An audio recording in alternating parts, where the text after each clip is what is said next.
Hello, আসসালামু আলাইকুম রহমতুল্লাহি বারাকাতু। 3-4 দিন ভিডিও করা হয় নাই, আজকে আসছি আবার আবুধাবি সিটি।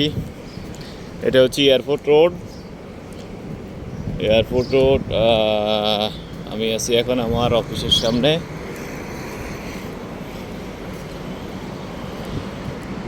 সকাল সকাল রোদ পড়তেছে। এটা হচ্ছে আমাদের ব্যাংক সাদেরাত ইরান। এটা হচ্ছে হামদান রোড।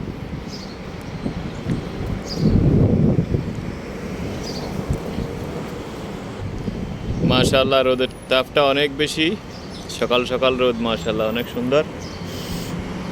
এই হচ্ছে আবুধাবি। যারা আবুধাবিতে আছেন তারা তো আসেনই, দেখতেছেন, এরা জানেন, চিনেন, এবং যারা আবুধাবিতে অতীতে ছিলেন তারা অনেকদিন আবুধাবি সিটি দেখেন নাই, তাদের জন্য এই ভিডিওটা। এবং যারা দেশে আছেন তারাও দেখেন আবুধাবি শহর কত সুন্দর শহর। আর সোজা এই যে এটা দেখতে পাচ্ছেন সিগন্যালের ওই পারে অনেকগুলো খেজুর গাছ আছে। এটা হচ্ছে কাসার আল হাসান। এটা হচ্ছে মিউজিয়াম। এদের পুরানা ঐতিহ্য যত কিছু আছে সব এদের এখানে ভিতরে আছে। এই হচ্ছে এদিকে কর্নেশ। আমাদের একজন স্টাফ চলে এসছে, ইসাক ভাই। এটা হচ্ছে স্কুল বাস। ওকে, আজকে এই পর্যন্ত। আসসালামু আলাইকুম রহমতুল্লাহ।